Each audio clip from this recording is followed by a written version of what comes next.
Hello everyone. कैसे हैं आप सभी? आप सभी का फिर से ज्योग्राफी वाला जयपुर यूट्यूब चैनल पर हार्दिक स्वागत है। आज के इस सेशन में हम 11th क्लास की एनसीईआरटी भारत का भौतिक पर्यावरण उसका लास्ट चैप्टर है, 7th नंबर चैप्टर, उसको कंटिन्यू करेंगे और आज कोशिश करेंगे इस चैप्टर को पूरा करने की।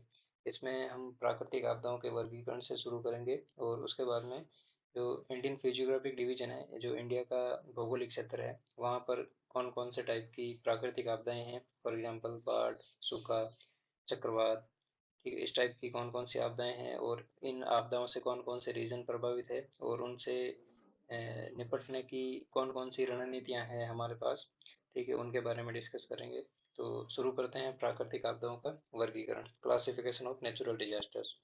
इसमें बेसिकली चार टाइप की प्राकृतिक आपदाओं का जिक्र किया गया है। इसमें पहली है वायुमंडलीय, दूसरी है भौमिक, तीसरी जलीय और चौथी है जैविक।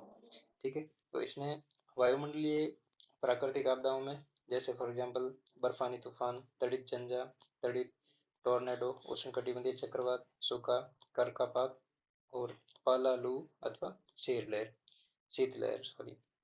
उसके बाद में नेक्स्ट है भौमिक। भौमिक में पहला है भूकंप, दूसरा ज्वालामुखी, तीसरा भूस्खलन, हिमगाव, अवतलन और मृदा अपरदन। नेक्स्ट है जलीय। जलीय पहली है बाढ़, ज्वार, महासागरीय धाराएं, मौसमी तूफान और सुनामी। और फोर्थ वन है जैविक, जिसमें है पौधे व जानवर उपनिवेशक के रूप में और टिड्डियां, जैसे टिड्डियों का हमला होता रहता है। नेक्स्ट है कीट, ग्रसन, फफूंद और बैक्टीरिया और वायरल संक्रमण जैसे बर्ड फ्लू, डेंगू और अभी रिसेंट टाइम में कोविड का जो इम्पैक्ट चल रहा है उसके बारे में। तो ये प्राकृतिक आपदाओं का वर्गीकरण है और सीधा सीधा क्वेश्चन पूछते हैं, ठीक है। फॉर एग्जांपल जो यूजीसी का एग्ज़ाम होता है नेट का, और या फिर जो भी लोकल गवर्नमेंट एग्ज़ाम करवाती है, या फिर जो जेएनयू और डीयू या भी सीयूटी पीजी जैसे एंट्रेंस टेस्ट होते हैं, उनमें क्वेश्चन पूछे जाते हैं। तो उनमें कोई वायुमंडलीय आपदा से संबंधित क्वेश्चन पूछेगा और जो सिमिलर प्राकृतिक आपदाएं, फॉर एग्जांपल तूफानी मौसमी, ठीक है, और तूफानी मौसमी हमें वायुमंडलीय टाइप का लगता है, ठीक है। और उसके बाद में यहाँ पे हिमगाव टाइप का ऑप्शन दे देगा, तो ये हमें सिमिलर लगेंगे वायुमंडलीय टाइप से। तो इनको हमें ध्यान रखना है कि वायुमंडलीय कौन सी है, भौमिक कौन सी है, जलीय और जैविक कौन सी है। उसके बाद में नेक्स्ट इंपॉर्टेंट टॉपिक है वो है प्राकृतिक आपदा न्यूनीकरण का अंतर्राष्ट्रीय दशक, याकोहामा रणनीति तथा सुरक्षित संचार के लिए कार्य योजना। अब हमने प्रीवियस सेशन में पढ़ा था कि याकोहामा रणनीति क्या है, इसके बारे में हमने प्रीवियस सेशन में पढ़ा था। ये प्राकृतिक आपदा न्यूनीकरण पर एक विश्व कॉन्फ्रेंस हुई थी 23 से 27 मई 1994 को याकोहामा में। याकोहामा जापान का शहर है, वहां पर हुई थी। अब प्राकृतिक आपदा न्यूनीकरण से क्या तात्पर्य है कि जो नेचुरल डिजास्टर का इम्पैक्ट होता है उसको मिनिमाइज करना, minimise in the sense of minimise की जो ह्यूमन इम्पैक्ट, जो ह्यूमन सेटलमेंट है और जो ये ह्यूमन जानमाल, जो मानव जानमाल की नुकसान होता है उसको कम करना, ठीक है। अब नेचुरल डिजास्टर का हमें पता नहीं होता है कि कब आ जाए, ठीक है, ये अनिश्चित होता है इनका टाइम पीरियड, ठीक है। तो होने वाले इसके इम्पैक्ट को कम करना हमें, ठीक है, तो उस पर ज़्यादा फोकस करना। तो उसके पॉइंट ऑफ व्यू से ये याकोहामा जापान के एक शहर में 23 से 27 मई 1994 के बीच में एक विश्व कॉन्फ्रेंस हुई थी। उसका नाम है प्राकृतिक आपदा न्यूनीकरण, उसकी थीम थी वो ये थी। तो कभी एग्जाम में पूछ सकते हैं याकोहामा रणनीति की मुख्य थीम क्या थी, ठीक है, तो ये है प्राकृतिक आपदा न्यूनीकरण से संबंधित। और इसमें आगे प्राकृतिक आपदा न्यूनीकरण के संबंध में प्रस्ताव है कि ये दर्जा होगा कि हर देश की प्रमुख जिम्मेदारी है कि वे प्राकृतिक आपदा से अपने नागरिकों की रक्षा करें। ये विकासशील देशों, विशेष रूप से सबसे कम विकसित तथा चारों ओर से भूअवबद्ध देशों तथा छोटे द्वीपीय विकासशील देशों पर अग्रतापूर्वक ध्यान दें। ज़्यादा इम्पेक्टेड कौन से हैं? एक तो जो द्वीपीय देश है वो है, और दूसरा जो इनलैंड है जिनके पास में महासागरीय कनेक्टिविटी नहीं है, और तीसरा है कि विकासशील देश है। विकासशील और कम विकसित देशों के पास में इतनी टेक्नोलॉजी नहीं होती है, इतना इंफ्रास्ट्रक्चर डेवलपमेंट नहीं होता, डेवलप नहीं होता है कि वो नेचुरल डिजास्टर से फेस कर सके। उसके बाद में जहाँ भी ठीक समझा जाएगा वहाँ आपदा से बचाव निवारण तैयारी के लिए राष्ट्रीय स्तर पर कानून बनाना और क्षमता एवं सामर्थ्य का विकास करेगा, और स्वैच्छिक संगठन और स्थानीय समुदायों को संगठित किया जाना। फॉर एग्जाम्पल इंडिया में जैसे 2004 की सुनामी के बाद में इंडियन डिजास्टर मैनेजमेंट एक्ट आया था 2005 में, और नेशनल डिजास्टर मैनेजमेंट अथॉरिटी और स्टेट डिजास्टर मैनेजमेंट अथॉरिटी, जिसे हम एनडीआरएफ और एसडीआरएफ बोलते हैं, उनका गठन किया गया है। तो ये भारतीय स्तर पर प्राकृतिक आपदा से निपटने के इंस्टीट्यूशनल मैकेनिज्म डेवलप किए गए। उसके बाद में है, ये उप क्षेत्रीय क्षेत्रीय अंतर्राष्ट्रीय सहयोग द्वारा जन कार्यों को बढ़ावा मजबूती देगा और प्राकृतिक तथा दूसरी आपदाओं को रोका अथवा कम किया जा सके, निवारण किया जा सके। ठीक है, कौन कौन से फैक्टर है उन पे फोर्स किया जाएगा? पहला है मानव तथा संस्थागत क्षमता निर्माण एवं सशक्तिकरण। ठीक है, नेक्स्ट है तकनीकी तकनीकों की भागीदारी, जैसे सूचना का एकत्रीकरण करना, परिक्रमण करना और उनका उपयोग करना। संसाधनों का संग्रहण करना, संसाधनों का संग्रहण कि कोई प्राकृतिक आपदा से रिलेटेड जैसे मेडिकल एड है, उसके बाद में जो खाद्य सामग्री है और जो ट्रांसपोर्टेशन फैसिलिटी है उनको डेवलप करना। तो ये सारी चीज़ें हैं। तो 1999 से 1999-2000 को आपदा न्यूनीकरण का अंतर्राष्ट्रीय दशक भी घोषित किया गया है। ठीक है, तो ये आपदा दशक का टाइम पीरियड आपको पूछ सकते हैं, तो ये इम्पोर्टेंट है। उसके बाद में हमारा जो नेक्स्ट है इम्पोर्टेंट टॉपिक, वो है भारत में प्राकृतिक आपदाएं। अब भारतीय रीजन है, एक बार उसको शुरुआत कर लेते हैं, इंडेक्स थोड़ी देख लेते हैं, सॉरी कंटेंट देख लेते हैं। जैसा पहले के अध्याय में वर्णन किया गया है कि भारत एक प्राकृतिक और सामाजिक सांस्कृतिक विविधता वाला देश है।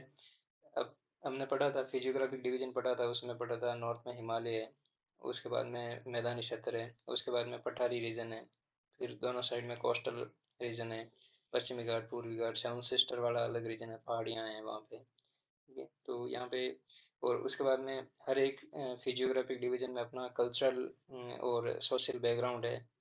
तो उनका भी कहीं पे कॉमननेस है, कहीं पर डिफरेंशियलिटी है। ठीक है, तो ये सारी चीज़ें हैं। वृहद भौगोलिक आकार, पर्यावरणीय विविधता और सांस्कृतिक बहुलता के कारण भारत को भारतीय उपमहाद्वीप तथा और अनेकता में एकता वाली धरती के नाम से जाना जाता है। वृहद आकार, प्राकृतिक स्थितियाँ, प्राकृतिक स्थितियों में विभिन्नता, लंबे समय तक उपनिवेश, अभी भी जारी सामाजिक भेदोन्मूलन तथा बहुत अधिक जनसंख्या के कारण भारत की प्राकृतिक आपदाओं द्वारा सुभेद्यता, जो वल्नरेबिलिटी बोलते हैं हम, को बढ़ा दिया है। इन प्रेक्षेपणों सॉरी प्रेक्षणों को भारत की कुछ मुख्य प्राकृतिक आपदाओं के वर्गीकरण द्वारा स्पष्ट किया जा सकता है। अब हमने प्रीवियस सेशन में वल्नरेबिलिटी के बारे में पढ़ा था। वल्नरेबिलिटी का मतलब होता है, जैसे फॉर एग्जांपल यहाँ पे एक बार और रिवाइज कर लेते हैं, ये दो जियोग्राफिकल रीजन है। अब यहाँ पे 10,000 लोग रह रहे हैं, ठीक है, और यहाँ पे 100 लोग रह रहे हैं। अब यहाँ पे भूकंप और ज्वालामुखी कभी कभार आते हैं। फॉर एग्जांपल यहाँ पे मान लेते हैं कि 10 साल में सिर्फ 2 बार भूकंप आए और एक बार ज्वालामुखी विस्फोट हुआ, और यहाँ पर अ, मान लेते हैं कि 100 लोगों की जान गई। ठीक है, पिछले 10 सालों में। तो यहाँ पे वल्नरेबल जो वल्नरेबिलिटी का लेवल है वो कम होगा, क्योंकि 10,000 में से सिर्फ 100 लोगों की जान गई है। लेकिन दूसरी तरफ यहाँ मान लें कि पिछले 10 सालों में यहाँ पे एक भूकंप आया, यहाँ पे ज्वालामुखी विस्फोट नहीं हुआ। ठीक है, तो उसकी वजह से यहाँ पे 10 लोग मरे। ठीक है, 10 लोगों की जान गई। तो यहाँ पे 10% लोगों की जान गई है इस 100 पॉपुलेशन वाले रीजन में। ठीक है, तो यहाँ पे वल्नरेबिलिटी कितनी है? यहाँ पे जान माल के हिसाब से देखें तो 10 लोगों की जान गई है और यहाँ पे 100 लोगों की जान गई है, लेकिन इस वाले रीजन में पॉपुलेशन भी ज़्यादा है। ठीक है, अब जहाँ पे पॉपुलेशन बिल्कुल ही कम है, ठीक है, उस वाले रीजन में अब नंबर ऑफ डेथ के हिसाब से देखें तो वल्नरेबिलिटी ज़्यादा है कि भाई साहब 10% पॉपुलेशन लॉस हो गया। ठीक है, लेकिन दूसरी तरफ यहाँ पे पॉपुलेशन कम है, जबकि इन दोनों का रीजन जो रीजनल एरिया है वो समान है दोनों का। फॉर एग्जांपल 10 स्क्वायर किलोमीटर मान लेते हैं। ठीक है, तो यहाँ पे वल्नरेबिलिटी कम होगी। अब वल्नरेबिलिटी रीजन के हिसाब से कम होगी क्योंकि यहाँ पे सिर्फ 100 लोग रह रहे हैं, लेकिन यहाँ पे नंबर ऑफ डेथ के हिसाब से देखें तो यहाँ पे वल्नरेबिलिटी जो पॉपुलेशन के हिसाब से वो 10% है, कि यहाँ पे 10 लोगों की जान गई है तो 100 का 10% हो गया। ठीक है, यहाँ पे 10,000 में से सिर्फ 100 लोगों की जान गई है, तो यहाँ पे वल्नरेबिलिटी जान माल के हिसाब से तो बहुत कम है। ठीक है, लेकिन जो इम्पेक्ट हुआ है यहाँ पे ज़्यादा हुआ है। ठीक है, तो ये है वल्नरेबिलिटी से संबंधित। अब हम इंडिया में भारत में प्राकृतिक आपदाओं में पहली भूकंप के बारे में डिस्कस करेंगे। अब इसमें हम जो फंडामेंटल ऑफ फिजिकल जियोग्राफी है 11th क्लास की, उस बुक में भूकंप के बारे में विस्तृत है कि भूकंप के कारण क्या है। उसके बाद में जो प्राइमरी सेकेंडरी और वेव होती हैं उनके बारे में डिस्कस करेंगे, और उनका शेडो जोन है, ये सारी चीज़ें डिस्कस करेंगे। तो यहाँ पे हम सिर्फ इंडियन जो भारतीय उपमहाद्वीप है, वहाँ पे भूकंप से संबंधित कौन कौन से रीजन है और कौन से इम्पैक्ट है उनको देख लेते हैं। ठीक है, मेन मेन चीज़ें देखते हैं।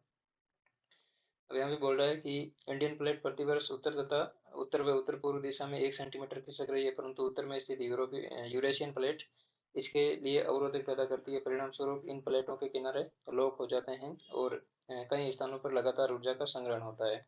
अधिक मात्रा में ऊर्जा संग्रहण से तनाव बढ़ता है और दोनों प्लेटों के बीच लॉक टूट जाते हैं जाता है और एकाएक ऊर्जा मोचन से हिमालय के चाप के साथ भूकंप आ जाता है। इससे प्रभावित मुख्य अ, केंद्र शासित प्रदेश और राज्य जम्मू कश्मीर, लद्दाख, हिमाचल प्रदेश, उत्तराखंड, सिक्किम, पश्चिमी बंगाल का दार्जिलिंग उपमंडल तथा उत्तरी पूर्वी के 7 राज्य शामिल हैं।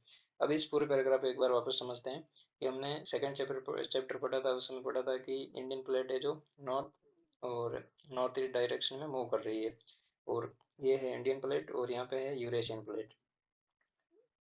यूरेशियन प्लेट, अब इंडियन प्लेट नॉर्थवर्ड मूव कर रही है, तो ये जैसे ही यूरेशियन प्लेट से टकराई तो हिमालय का निर्माण हुआ, और प्रेजेंट टाइम में हिमालय युवा वलित पर्वतमाला है। ठीक है, अभी प्रेजेंट टाइम में हिमालय का निर्माण हो रहा है। तो यहाँ पे क्या हो रहा है कि जैसे जैसे इंडियन प्लेट नॉर्थवर्ड मूव कर रही है, 1 सेंटीमीटर खिसक रही है। ठीक है, इंडियन प्लेट प्रतिवर्ष। तो जैसे जैसे इंडियन प्लेट नॉर्थवर्ड मूव करेगी तो यहाँ पे एनर्जी स्टोर होगी। एनर्जी स्टोर होने का मतलब है कि प्लेटों में टेंशन क्रिएट होगा, और जब कभी यहाँ पे इम्बैलेंस होगी, कहने का मतलब ज़्यादा टेंशन क्रिएट होगा, ज़्यादा एनर्जी स्टोर होगी, तो काफ़ी टाइम बाद में वो एनर्जी रिलीज भी होगी। तो जब एनर्जी रिलीज होती है तो हम बोलते हैं भूकंप आ गया। तो इस वजह से ये भूकंप का मुख्य कारण ये है। तो कौन कौन से रीजन है? जम्मू कश्मीर, लद्दाख, हिमाचल प्रदेश, उत्तराखंड, सिक्किम, पश्चिमी बंगाल का दार्जिलिंग उपमंडल और सेवन सिस्टर जो स्टेट है वो हमारे। उसके बाद में नेक्स्ट है, इन क्षेत्रों के अतिरिक्त मध्य पश्चिमी क्षेत्र, विशेषकर गुजरात में मेन 3 भूकंप आए हैं: 1819, 1956 और 2001 जो कच्छ वाले रीजन में आया है। ठीक है, उसके बाद में महाराष्ट्र में 1967 और 1993 में 2 भूकंप आए हैं। ये कुछ परसेंट भूकंप आए हैं। लंबे समय तक भूवैज्ञानिक प्रायद्वीपीय पठार, जो कि सबसे पुराना स्थिर और प्रौढ़ भूभाग है, पर आए इन भूकंपों की व्याख्या करने में कठिनाई महसूस करते हैं। कुछ समय पहले भूवैज्ञानिकों ने एक नया सिद्धांत प्रतिपादित किया, जिसके अनुसार लातूर और ओस्मानाबाद महाराष्ट्र के नजदीक भीमा कृष्णा नदी के साथ साथ एक भ्रंश रेखा विकसित हुई है। इसके साथ ऊर्जा संग्रहण होता रहता है तथा इनकी इसकी विमुक्ति भूकंप का कारण बनती है। इस सिद्धांत के अनुसार संभवतः इंडियन प्लेट टूट रही है। अब इस पैराग्राफ को समझते हैं कि कोई भी भूकंप कहाँ पे आएगा। ये 2 प्लेट हैं, ये आपस में टकरा रहे, अभिसरण हो रहा है इनका। ठीक है, कन्वर्जेंस हो रहा है इन प्लेटों का, तो भूकंप इस वाले रीजन में आएंगे। अब ऐसा तो नहीं कि प्लेटें दोनों इस वाले रीजन से कोलाइड हो रही है, आपस में कन्वर्जेंस हो रहा है प्लेटों का। तो अब हमने ये पढ़ा था, पहले पैराग्राफ पढ़ा, उसमें ये पढ़ा था कि हिमालय चाप में भूकंप आते हैं, मतलब जम्मू कश्मीर, हिमाचल प्रदेश, उत्तराखंड, सिक्किम वाला, दार्जिलिंग पोर्शन, वेस्ट बंगाल वाला और सेवन सिस्टर रीजन। ठीक है, लेकिन अभी हमने पढ़ा कि गुजरात और महाराष्ट्र वाले रीजन में भी भूकंप आ रहे हैं। जब हमने इंडियन प्लेट के बारे में पढ़ा था, फिजियोग्राफिक डिवीजन पढ़ा उस समय, ये प्लेट स्टेबल है और इनका जो एनर्जी रिलीज का मूवमेंट है वो हिमालयन रीजन में होता है। ठीक है, तो अब यहाँ पे भूकंप आने का मेन कारण क्या हो सकता है? या तो इन इंडियन प्लेट में भ्रंश पैदा हो रहा। ठीक है, भ्रंश पैदा होने का मतलब है कि जहां जहां पर ये एनर्जी रिलीज होगी, इंडियन प्लेट जब यूरेशियन प्लेट से टकराती है ना, तो दूसरे रीजन में भी टेंशन क्रिएट होता है। ठीक है, आप इमेजिन कर सकते हैं कि जब प्लेट किसी दूसरी प्लेट से टकराती है, तो किनारे पर तो जो सीमांत क्षेत्र है वहां पर तो एक्टिविटी होगी, साथ में जब टेंशन क्रिएट होता है तो एनर्जी बीच वाले पोर्शन से भी रिलीज होती रहती है। तो इसका मेन कारण ये बताया कि कहीं पर भ्रंश घाटी का निर्माण हो रहा है। ठीक है, तो इस वजह से यहाँ पे भूकंप आ रहे हैं। उसके बाद में नेक्स्ट है, राष्ट्रीय भूभौतिकी प्रयोगशाला, भारतीय भूगर्भीय सर्वेक्षण, मौसम विज्ञान विभाग, भारत सरकार और इनके साथ कुछ समय पूर्व बने राष्ट्रीय आपदा प्रबंधन संस्थान ने भारत में आए 1200 भूकंप का गहन विश्लेषण किया और भारत को निम्नलिखित 5 भूकंपीय जोन में बांटा है। अब सीधा सीधा फैक्चुअल क्वेश्चन बन जाता है कि कथन, 2 कथन दे देंगे, उनमें पहला ये पूछ लेंगे कि भारत को 5 भूकंप क्षेत्रों में बांटा है, तब तो ये राइट हो जाएगा। या बोल देंगे कि भारत को 4 भूकंप क्षेत्रों में बांटा गया है। तो ये थोड़ा फैक्चुअल चीजें ध्यान रखनी है। तो इसमें पहला है, अति अधिक क्षति जोखिम वाला क्षेत्र, दूसरा है अधिक क्षति जोखिम क्षेत्र, तीसरा है मध्यम क्षति जोखिम क्षेत्र, और चौथा है निम्न क्षति जोखिम क्षेत्र, और पांचवा है अति निम्न क्षति जोखिम क्षेत्र। इसको एक बार मैप में देखते हैं। ठीक है, ये इंडिया का मैप है। इसमें पहला रीजन है अति अधिक क्षति जोखिम वाला क्षेत्र, जिसमें सेवन सिस्टर पूरा है, और उसके बाद में northern Bihar, north eastern Uttarakhand, और ये जम्मू कश्मीर, पंजाब और हिमाचल प्रदेश का ट्राई जंक्शन वाला रीजन, जिसका ज़्यादातर पोर्शन हिमाचल प्रदेश में है। और उसके बाद में ये कश्मीर घाटी वाला रीजन और कच्छ वाला रीजन।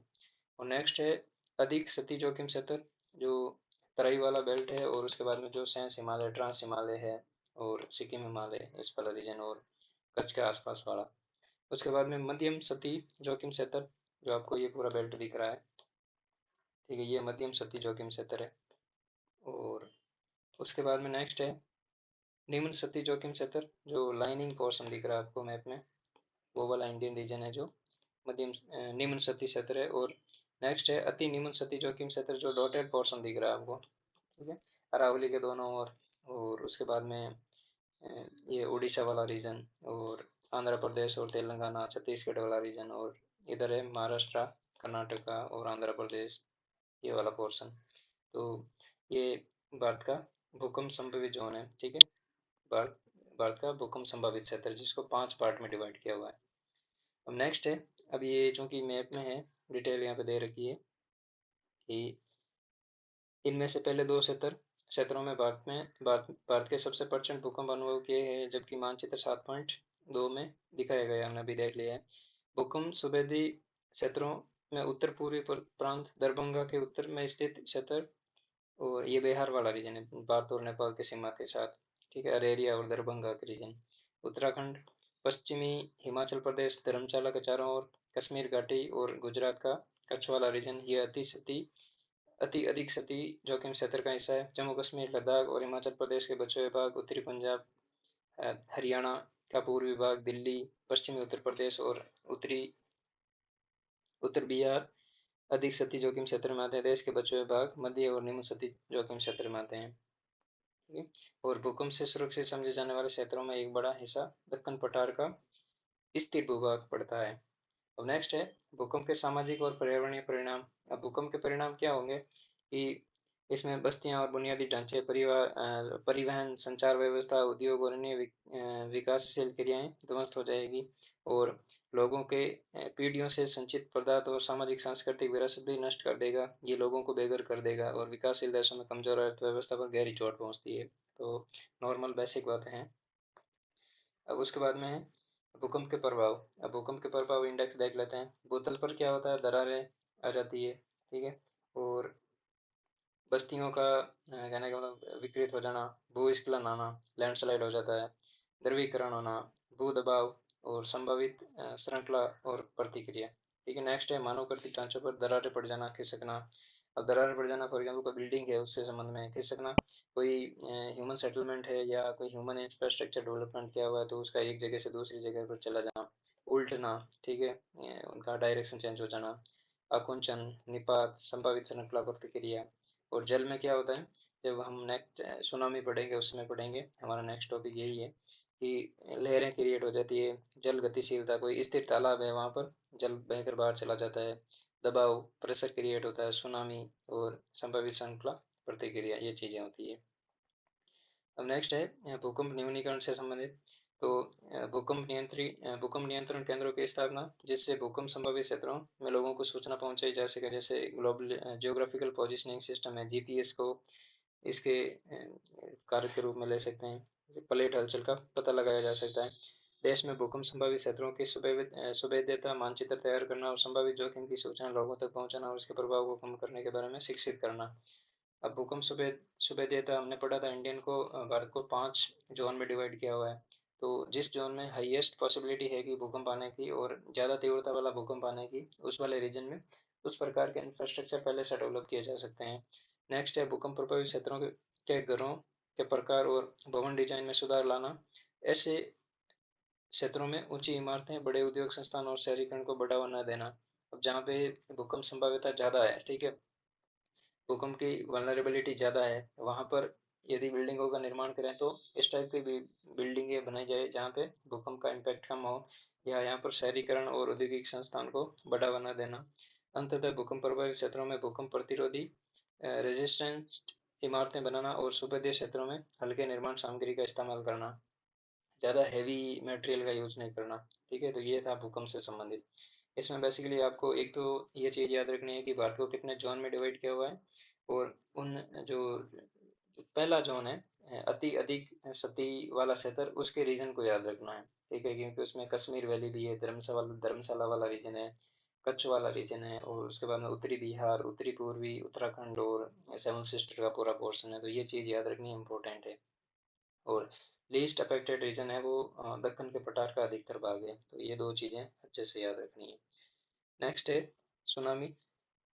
अब भूकंप और ज्वालामुखी से महासागरीय धरातल में अचानक हलचल पैदा होती है और महासागरीय जल का अचानक विस्थापन होता है। परिणाम स्वरूप ऊर्ध्वाधर ऊंची तरंगें पैदा होती है, जिसे सुनामी, बंदरगाह लहरें कहते हैं, या भूकंपीय समुद्री लहरें कहा जाता है। सामान्यतः शुरू में सिर्फ ये ऊर्ध्वाधर तरंगें पैदा ही होती है, परंतु कालांतर में जल तरंगों की एक श्रृंखला बन जाती है, क्योंकि प्रारंभिक तरंग की ऊंची श्रृंखला और नीचे गर्त के बीच में जल का अपना स्तर बनाए रखने की कोशिश करती है।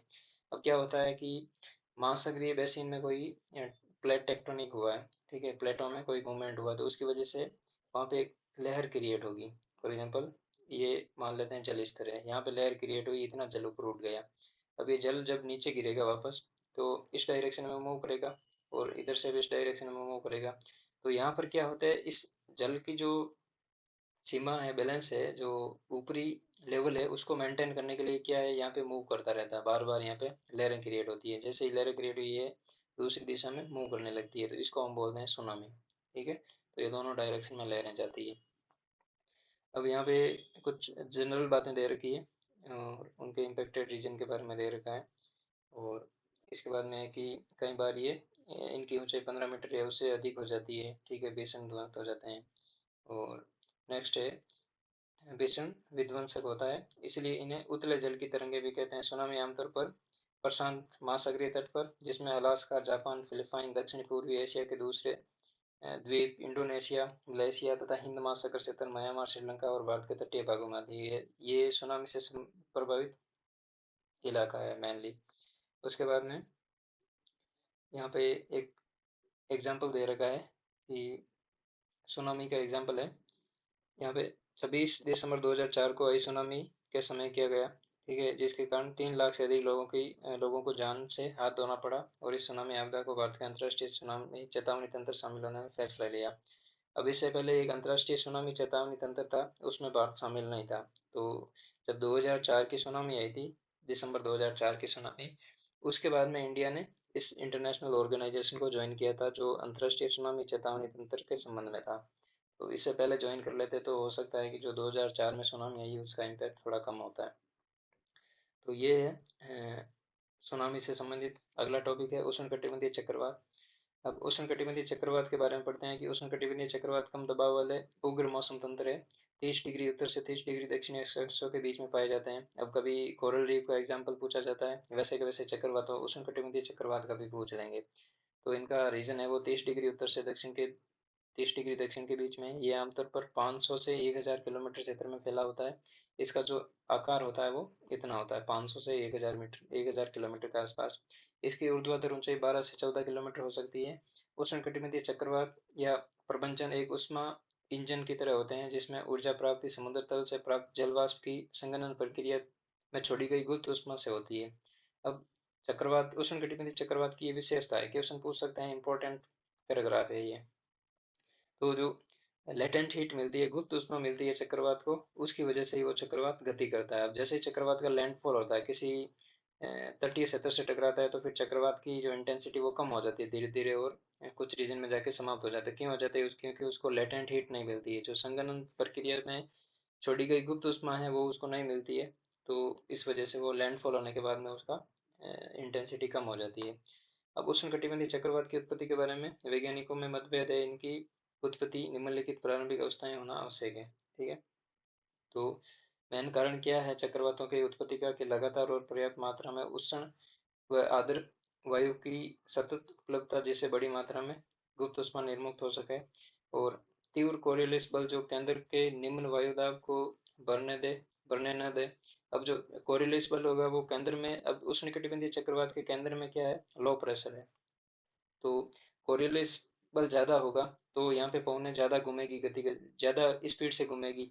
अब कोरियोलिस बल जैसे ही धीमा पड़ेगा तो ये जो पवनें हैं वो जो आई क्षेत्र है, चक्रवात का आंख वाला रीजन है, वहां पर ये कोरियोलिस बल कम होने की वजह से क्या करेगी, चक्रवात के आंख वाले रीजन में पवने चली जाएगी। जितना अधिक कोरियोलिस बल होगा, पवने आंख वाले रीजन में प्रवेश नहीं कर पाएगी, जिसको ट्रॉपिकल साइक्लोन की आइज बोलते हैं, उस वाले रीजन में नहीं जाएगी, तो ये चक्रवात उतना ही स्ट्रांग होगा।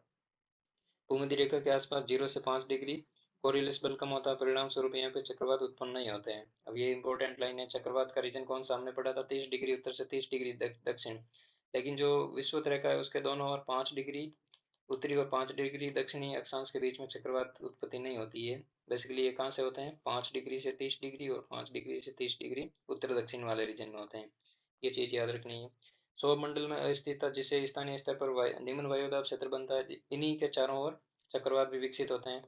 अब सौर मंडल में अस्थिरता होती है, हमने जब हम जो फंडामेंटल ऑफ फिजिकल जियोग्राफी उस समय उसमें पढ़ेंगे, कॉन्टिनेंट जो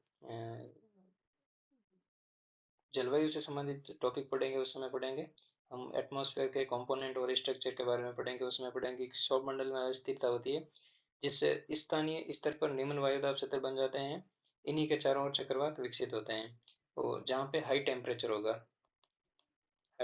होगा तो वहाँ पे लो प्रेशर सेंटर क्रिएट होगा, लो प्रेशर केंद्र क्रिएट होगा, और साथ में कोरियोलिस बल की इंटेंसिटी ज़्यादा होगी तो वहाँ पे चक्रवात विकसित होते हैं। मजबूत ऊर्ध्वाधर वायुफान की अनुपस्थिति जो नम और गुप्त उष्मा युक्त वायु के ऊर्ध्वाधर बहाव को अवरुद्ध करे। तो ये 4 फैक्टर है जिनकी वजह से उष्णकटिबंधीय चक्रवात उत्पन्न होते हैं। अब उष्णकटिबंधीय चक्रवात की संरचना क्या होती है, एक बार इसको भी देख लेते हैं। उष्णकटिबंधीय चक्रवात में वायुदाब प्रवणता बहुत अधिक होती है। वायुदाब प्रवणता यदि कम होती तो ये चक्रवात प्रॉपर डेवलप नहीं हो पाते। अब वायुदाब प्रवणता ज्यादा है तो बहुत अधिक होती है, चक्रवात का केंद्र गर्म वायु तथा निम्न वायुदाब में ग्रहित क्रोड होता है।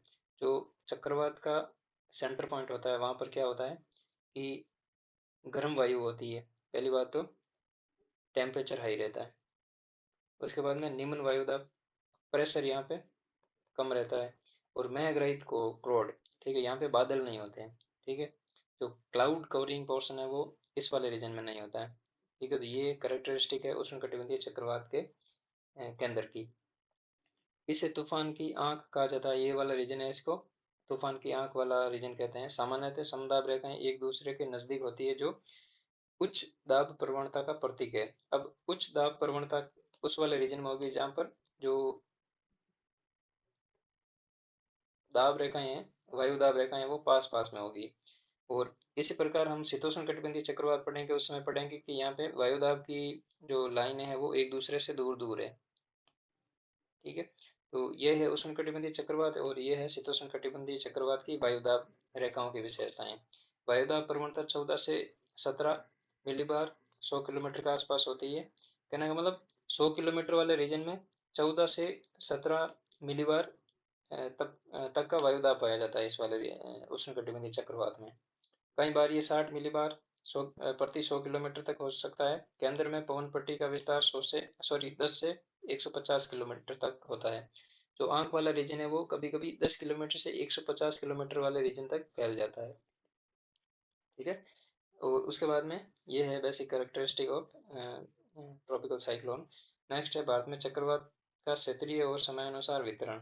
अब इंडियन पॉइंट ऑफ व्यू से उष्णकटिबंधीय चक्रवात का डिस्ट्रीब्यूशन देखते हैं कि भारत की आकृति प्रायद्वीपीय है और इसके पूर्व में बंगाल की खाड़ी, पश्चिम में अरब सागर, और यहाँ आने वाले चक्रवात इन्हीं दो जलीय क्षेत्रों से पैदा होते हैं। मानसूनी मौसम के दौरान चक्रवात 10 से 15 डिग्री उत्तरी अक्षांशों के बीच में पैदा होते हैं। बंगाल की खाड़ी में चक्रवात ज्यादातर अक्टूबर और नवंबर में बनते हैं। यहाँ ये चक्रवात 16 डिग्री से 21 डिग्री उत्तर तथा 92 डिग्री पूर्वी देशांतर से पश्चिम में पैदा होते हैं, परंतु जुलाई में ये सुंदरबन डेल्टा के करीब 18 डिग्री उत्तर से 90 डिग्री पूर्व देशांतर के देशांतर से पश्चिम में उत्पन्न होते हैं। अब जब हमने इंडियन क्लाइमेट पढ़ा था, इससे प्रीवियस सेशन में हमने तीसरे चैप्टर को डिस्कस किया था जलवायु से संबंधित, उसमें पूर्वी जेट स्ट्रीम के बारे में पढ़ा था।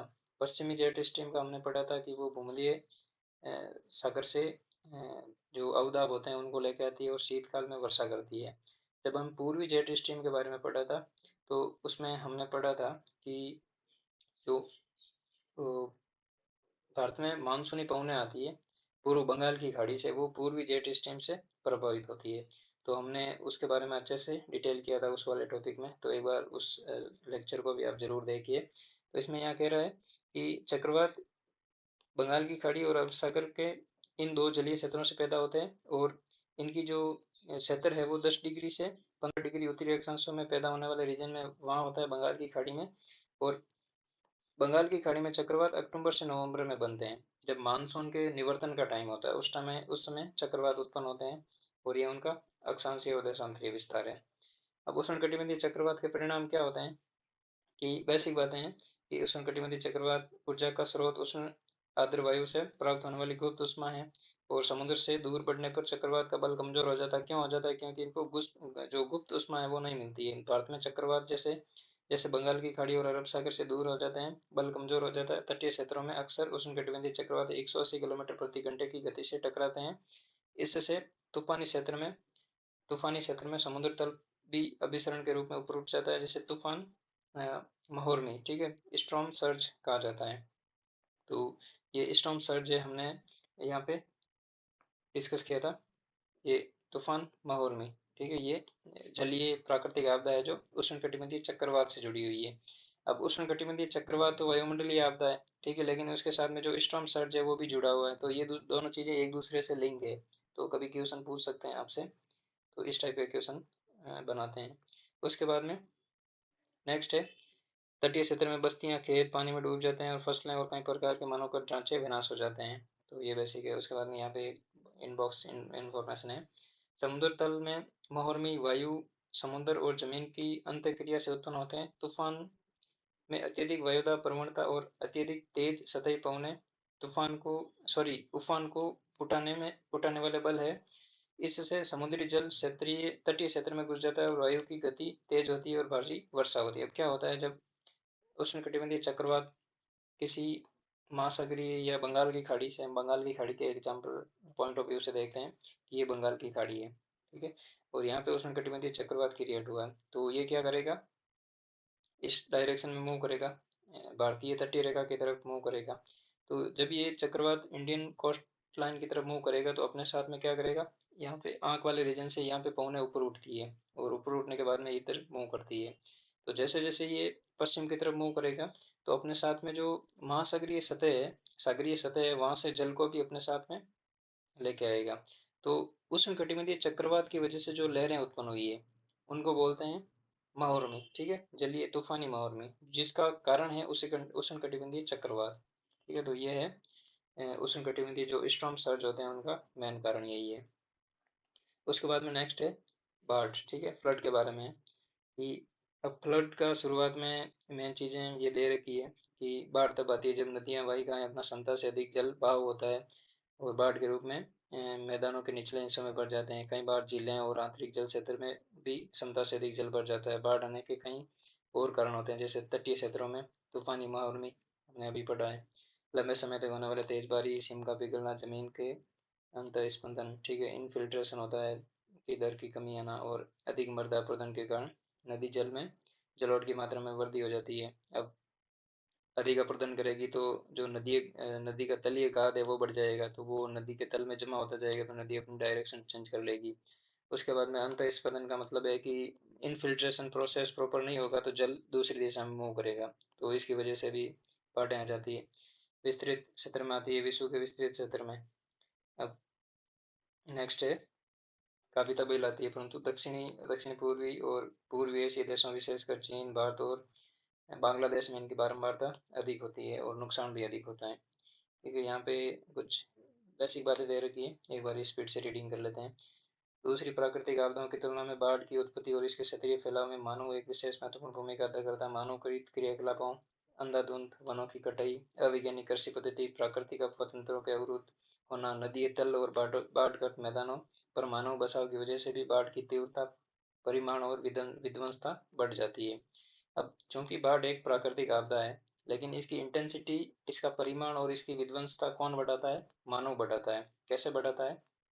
कि पहले तो अंधाधुंध वन को काटेगा, उसके बाद में जो अवैज्ञानिक कृषि पद्धति को अपनाएगा, प्राकृतिक अफवाह तंत्र के अवरुद्ध होना, जिसमें नदी तल जैसे खनन करते हैं, ठीक है।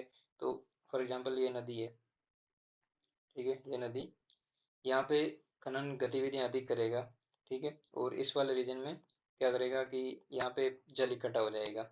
अब जैसे ही इस वाले रीजन में और जो खनन करेगा, तो जो बीच वाला पोर्शन है वो कभी क्या करेगा, बहुत वीक हो जाएगा, तो ये टूट जाएगा, तो यहाँ पे जो जल भराव हुआ था वो दूसरे रीजन में जाएगा, ठीक है। तो इसके आसपास वाले रीजन में भी ये प्रभावित कर देगा, तो इसकी वजह से बाढ़ आ जाएगी। फिर बाढ़ग्रस्त मैदान में मानव बसाव, जो सेटलमेंट डेवलप करता है, उसकी वजह से भी बाढ़ आती है। यहाँ पे आगे रीजनल डिस्ट्रीब्यूशन है कि भारत के कौन कौन से रीजन है। भारत के विभिन्न राज्य कहीं बार बार आने वाली बाढ़ के कारण जान माल का भारी नुकसान होता है। राष्ट्रीय बाढ़ आयोग ने देश के 4 करोड़ हेक्टेयर भूमि को बाढ़ प्रभावित क्षेत्र घोषित किया है।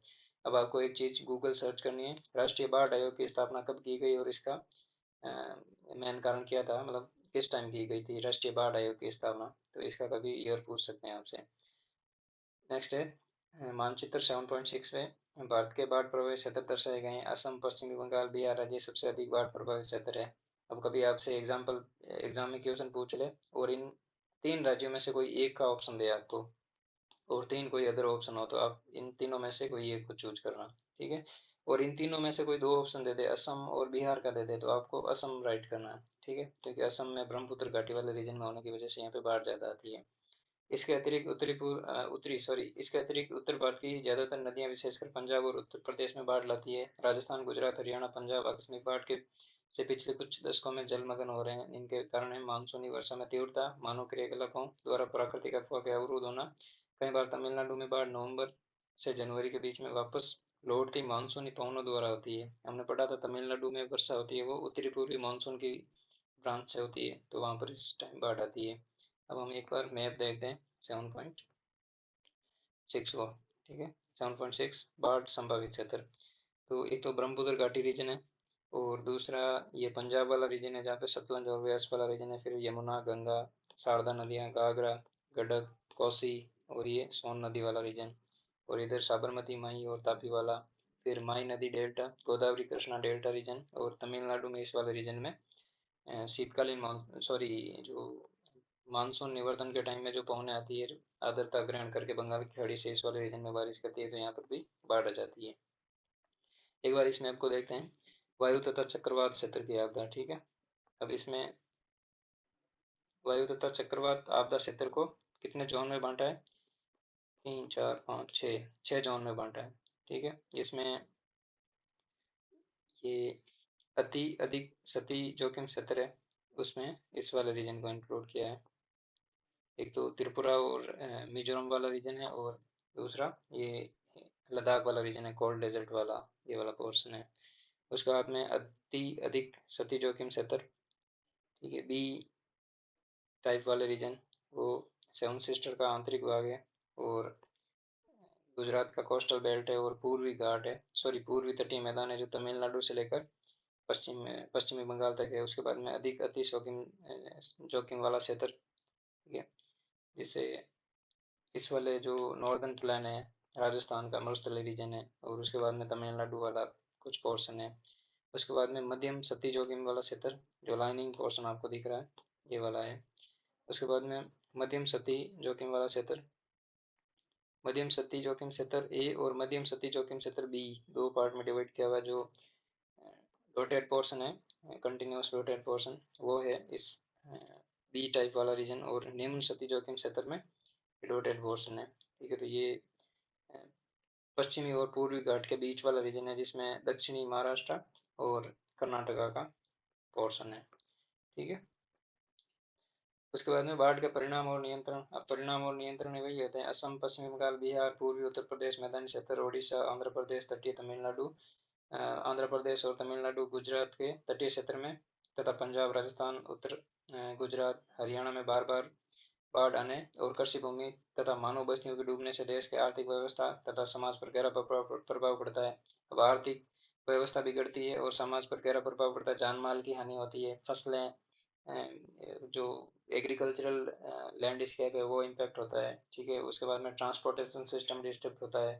तो ये सारे इनके जैसे सड़कें, रेल पटरी, पुल, मानव बस्तियों को नुकसान पहुंचता है। बाढ़ग्रस्त क्षेत्रों में कई तरह की बीमारियां जैसे हैजा, आंत्रशोथ, हेपेटाइटिस और दूसरी दूषित जल जनित बीमारियां फैल जाती है, ठीक है। और बाढ़ के कुछ लाभ भी है, जैसे खेतों में उपजाऊ मिट्टी लाकर जमाती है, फसलों के लिए लाभदायक है।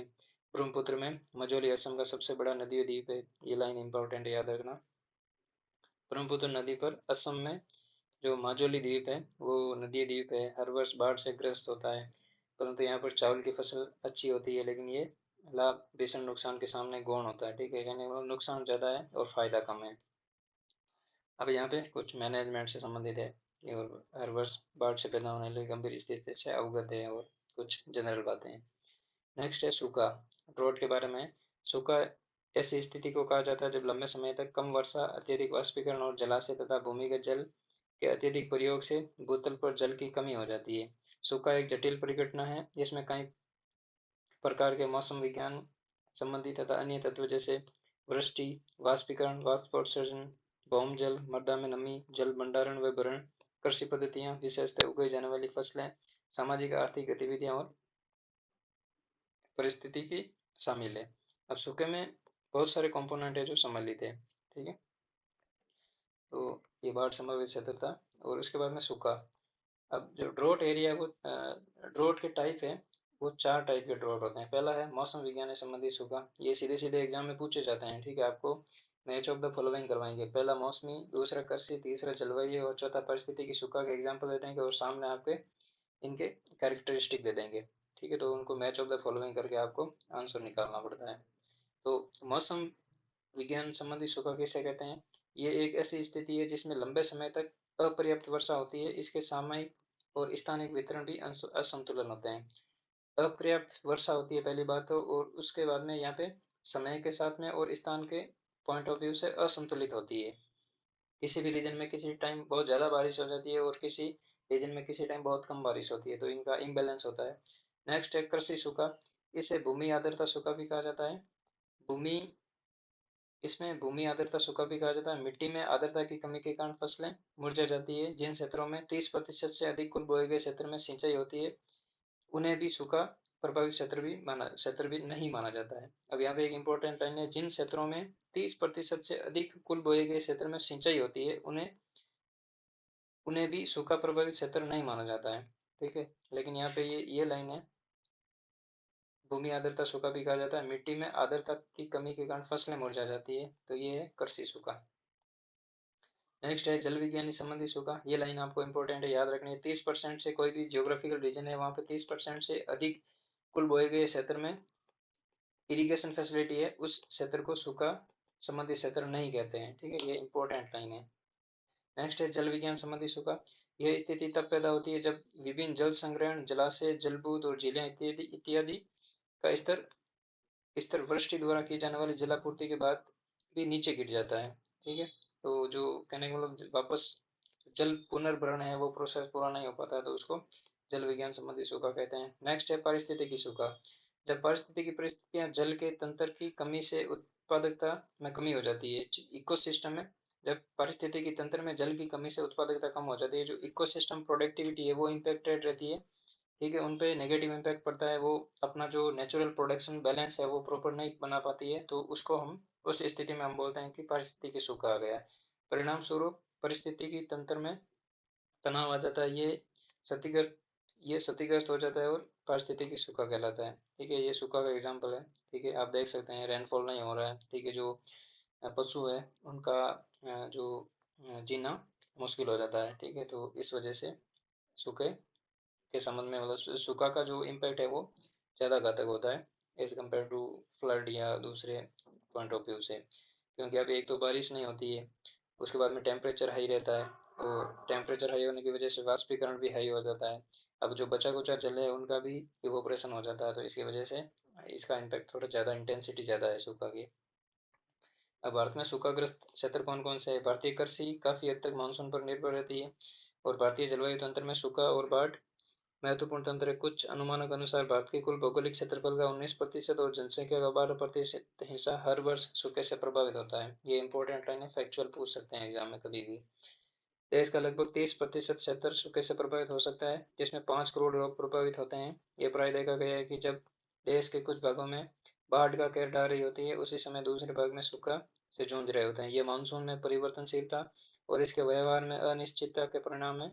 सूखा सूखे के प्रभाव भारत में बहुत व्यापक है, परंतु कुछ क्षेत्रों में ये बार बार पड़ते हैं जहाँ पर उनका असर अधिक होता है। सूखे की तीव्रता के आधार पर निम्नलिखित क्षेत्रों में बांटा गया है। ठीक है, अब सूखे की तीव्रता के आधार पर जो ड्रॉट है उनकी इंटेंसिटी के आधार पर भारत को 3 रीजन में बांटा गया है: अत्यधिक सूखा प्रभावित, अधिक सूखा प्रभावित और मध्यम सूखा प्रभावित।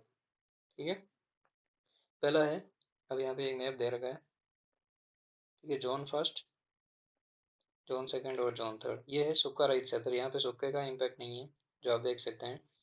ये हिमालय वाला पोर्शन है, मैदानी रीजन है, सेवन सिस्टर वाला पोर्शन है, और इधर उड़ीसा और छत्तीसगढ़ झारखंड वाला पोर्शन है, और ये western coastal area, eastern coastal area, Nilgiri वाला रीजन है। ठीक है, जोन फर्स्ट में कौन सा है?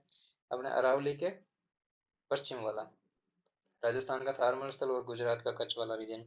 जोन सेकंड में ये अरावली के पूर्व में विंध्यन रेंज और सतपुड़ा रेंज के आसपास वाला, फिर थोड़ा जो पोर्शन है वो उड़ीसा वाला, और मध्य प्रायद्वीपीय पठार और पूर्वी तटीय रेखा के साथ में लगा हुआ ये तमिलनाडु और आंध्र प्रदेश के रीजन। और नेक्स्ट है जोन थर्ड है सामान्य है। ठीक है, इसमें तमिलनाडु वाला कुछ रीजन है और गुजरात, महाराष्ट्र, ये वाला रीजन है, और उसके बाद में ये बेल्ट है। और ठीक है, यहाँ पे मध्य प्रदेश का उत्तरी भाग और दक्षिणी उत्तर प्रदेश और छत्तीसगढ़ वाला रीजन, और उसके बाद में झारखंड और पश्चिम बंगाल का पश्चिमी रीजन। ठीक है, तो एक बार इनका क्षेत्र देख लेते हैं। राजस्थान में ज्यादातर भाग, विशेषकर अरावली के पश्चिम में स्थित मरुस्थलीय और गुजरात के कच्छ वाला क्षेत्र अत्यधिक सूखा प्रभावित क्षेत्र है। इनमें राजस्थान के जैसलमेर और बाड़मेर जिले शामिल है, जहाँ पर 90 मिलीलीटर से कम औसत वार्षिक वर्षा होती है। ठीक है, यहाँ पे मिलीमीटर होगा। ठीक है, ठीक है, 90 मिलीमीटर से कम औसत वार्षिक वर्षा होती है। ठीक है, नेक्स्ट है अधिक सूखा प्रभावित क्षेत्र। इसमें राजस्थान का पूर्वी भाग, मध्य प्रदेश का ज्यादातर भाग, महाराष्ट्र का पूर्वी भाग, आंध्र प्रदेश का अंदरूनी भाग, कर्नाटक का पठार, तमिलनाडु का उत्तरी भाग, झारखंड दक्षिणी भाग और ओडिशा का आंतरिक भाग शामिल है। नेक्स्ट है मध्यम सूखा प्रभावित क्षेत्र। इसमें है कि राजस्थान के उत्तरी भाग, हरियाणा, उत्तर प्रदेश के दक्षिणी जिले, गुजरात के बचे हुए जिले, कोंकण को छोड़कर महाराष्ट्र, झारखंड, तमिलनाडु, कोयम्बटूर पठार, आंतरिक कर्नाटका शामिल है, और भारत के बचे हुए भाग में बहुत कम या न के बराबर सूखा है। ठीक है, सूखे से प्रभावित है। अब नेक्स्ट है जो इम्पैक्ट है, सूखा के परिणाम है वो क्या है कि पर्यावरण और समाज पर सूखे का सोपानी प्रभाव पड़ता है। फसलें बर्बाद हो जाती है, अन्न की कमी हो जाती है, जिसे अकाल कहा जाता है। चारा कम होने की स्थिति में को तरण अकाल कहते हैं। जब जल की आपूर्ति कम हो जाती है तो जल अकाल कहते हैं। तीनों स्थितियां मिल जाती है तो इसे त्रिकाल कहते हैं। ठीक है, एक तो पहला कौन सा? ठीक है, पहला है बर्बाद हो जाती है जिसे अकाल कहते हैं। चारा कम होने की स्थिति में तरण काल कहते हैं, और जल की आपूर्ति में जल काल कहते हैं। इन तीनों परिस्थितियों को त्रिकाल कहते हैं। ठीक है, खाद्यान्न नहीं हो, चारा नहीं हो और जल नहीं हो, तो इन तीनों चीजें साथ में होती है तो इसको त्रिकाल कहते हैं। ये स्थिति सबसे अधिक विध्वंसक है। सूखा प्रभावित क्षेत्र में वृहद पैमाने पर मवेशियों और अन्य पशुओं की मौत हो जाती है। मानव प्रवास और पशु पलायन एक सामान्य परिवेश है। अब मानव प्रवास करेगा तो प्रवास का एक कारण है, ठीक है, पुश फैक्टर है एक, ये भी है, ड्रोट भी है। ठीक है, पशु पलायन भी हो जाता है। पानी की कमी के कारण लोग दूषित जल पीने के बाध्य हो जाते हैं। इनके परिणाम स्वरूप पेयजल संबंधी बीमारियां हो जाती है, जैसे आंत्रशोथ, हैजा, हेपेटाइटिस। ठीक है, इस टाइप की बीमारियां हो जाती है। अब सूखे सामाजिक और प्राकृतिक पर्यावरण पर सूखे का प्रभाव तत्कालिक और दीर्घकालिक होता है, इसलिए सूखे से निपटने की तैयारी की जा रही योजनाओं पर ध्यान रखकर बनाना चाहिए। ठीक है, जो भी प्लान बनाना चाहिए वो किसी सूखा संभावित क्षेत्र को ध्यान में रखकर बनाया जाना चाहिए कि वहाँ पे जल की अवेलेबिलिटी कितनी है, ग्राउंड वाटर टेबल क्या है, उसकी सिचुएशन क्या है, सरफेस वाटर लेवल क्या है, ये सारी चीज़ें। सूखे की स्थिति में तात्कालिक सहायता से सुरक्षित पेयजल वितरण, दवाइयाँ, पशुओं के चारे, जल की उपलब्धता, लोगों और पशुओं में सुरक्षित स्थान पर पहुंचाना, ठीक है, शामिल है। सूखे से निपटने के लिए दीर्घकालिक योजना विभिन्न कदम उठाए जा सकते हैं, जैसे भूमिगत जल के भंडारण का पता लगाना, जल अधिक के क्षेत्रों से अल्प जल क्षेत्रों में पानी पहुंचाना, जहाँ पे जल अधिक है वहाँ से जल को अल्प जल क्षेत्रों में पहुंचाना, नदियों को जोड़ना और बांध और जलाशय का निर्माण करना, नदी जोड़ने के लिए द्रोणियों की पहचान, भूमिगत जल भंडारण संभावना का पता लगाना। सीधा सीधा कहने का मतलब है कि जहाँ पे जल कम है वहां पे अधिक जल वाले क्षेत्र से वहां पे जल पहुंचाना। सूखा प्रतिरोधी फसलों के बारे में प्रचार प्रसार। सूखे से लड़ने के लिए दीर्घकालिक उपाय है वर्षा जल संवलन, ठीक है, रेन वाटर हार्वेस्टिंग सूखे का कम प्रभाव कम करने में महत्वपूर्ण भूमिका निभाता है। ठीक है, तो ये है ड्रॉट से संबंधित। जो हमारा कृषि अनुसंधान केंद्र है, ठीक है, जोधपुर में काजरी है, ठीक है, वो इस क्षेत्र में अपना काम कर रही है। ठीक है, तो ये जो सूखा प्रतिरोधी फसल है उनका विकास करने में उनका महत्वपूर्ण स्टेप है। नेक्स्ट है भूस्खलन। ठीक है, भूस्खलन से तात्पर्य है कि जो पहाड़ी ढलान है, कोई भी हिली रीजन है वहाँ पे पहाड़ी ढलान वाला कुछ पोर्शन नीचे ग्रेविटी के कारण नीचे आ जाता है। ठीक है, तो उसको बोलते हैं भूस्खलन। ठीक है, तो भूस्खलन के बारे में शुरुआत में बेसिक चीजें दे रखी है। यहाँ पे कह रहा है कि क्या आपने श्रीनगर जाने वाले सड़क तथा कोंकण रेल पटरी पर चट्टाने गिरने के रास्ते रोकने के बारे में पढ़ा है? ये भूस्खलन की वजह से होता है, जिसमें चट्टान समूह खिसक कर ढाल से नीचे गिरता है। सामान्यतः भूस्खलन भूकंप, ज्वालामुखी फटने, सुनामी, चक्रवात की तुलना में कोई बड़ी घटना नहीं है, परंतु इसका प्राकृतिक पर्यावरण और राष्ट्रीय अर्थव्यवस्था पर गहरा प्रभाव पड़ता है। अब गहरा प्रभाव क्यों पड़ता है कि वो वहाँ पे ट्रांसपोर्टेशन फैसिलिटी होती है उनको डिस्कनेक्ट कर देता है। कोई एनर्जी लाइन जा रही है, जो एनर्जी की ट्रांसमिशन लाइन जा रही है, उसको भी डिस्टर्ब कर देता है। ठीक है, तो इसकी वजह से ये नेगेटिव इम्पैक्ट करता है राष्ट्रीय अर्थव्यवस्था पर। ठीक है, इसमें है अन्य आपदाओं के विपरीत आकस्मिक अनुमेय। ठीक है, वृहद स्तर पर दीर्घ और प्रादेशिक कारकों पर नियंत्रित है। भूस्खलन मुख्य रूप से स्थानीय कारणों से उत्पन्न होता है इसमें, इसलिए भूस्खलन के बारे में आंकड़े एकत्रित करना और उसकी संभावना का अनुमान लगाना न सिर्फ मुश्किल है अपितु काफी महंगा पड़ता है। उसके बाद में भूस्खलन को परिभाषित करना और इसके व्यवहार को शब्दों में बांधना मुश्किल कार्य है, परंतु फिर भी पिछले कुछ अनुभवों और इनकी इंटेंसिटी जो फ्रीक्वेंसी है, इनके घटने के प्रभावित क्षेत्र करने वाले कारकों जैसे भूविज्ञान, भू आकृति, ढाल, भूमि उपयोग, वनस्पति आवरण, मानव क्रियाओं के आधार पर भारत को विभिन्न भूस्खलन क्षेत्रों में बांटा जाता है। भूस्खलन किन किन कारण से होता है? भूविज्ञान, जो जियोलॉजी है, कहने का मतलब जो ये ढलान है, ठीक है, ये वाला पोर्शन इसको मान लेते हैं। अभी इसकी जियोलॉजी कैसी है? जियोलॉजी का कहने का मतलब यहाँ पे हार्ड रॉक होगी, ठीक है, कटान चट्टाने होगी, तो यहाँ पे भूस्खलन नहीं होगा, मुश्किल होगा। लेकिन यहाँ पे सॉफ्ट रॉक होगी, ठीक है, चट्टाने कठोर प्रकृति की नहीं होगी, तो इस वाले रीजन में भूस्खलन होगा। ठीक है, भू आकृति की कारक। अब भू आकृति की कारक का मतलब है कि यहाँ पर जो चट्टानों की नेचर है, ठीक है, वो किस टाइप की है। चट्टानों की नेचर का मतलब है कि जो इनका यहाँ पे भू आकृति कहने में जुड़ाव है चट्टानों का, और इन ढाल की आकृति किस टाइप की है कि यहाँ पे जॉइंट कमजोर है या मजबूत है, उसके आधार पर डिसाइड होता है। फिर ढाल, इसकी स्लोप की कितने कितने डिग्री की स्लोप है। उसके बाद भूमि उपयोग, इस वाले रीजन में, इस ढलान वाले रीजन में भूमि उपयोग क्या होता है, यहाँ पे पेड़ पौधे है या एग्रीकल्चर पॉइंट ऑफ व्यू से इसको उपयोग कर रहे हैं, या फिर इसको वनस्पति का आवरण के मामले में देखें तो यहाँ पे पेड़ पौधों की डेंसिटी कितनी है उसके हिसाब से। नेक्स्ट है अत्यधिक सुभेद्यता वाला क्षेत्र।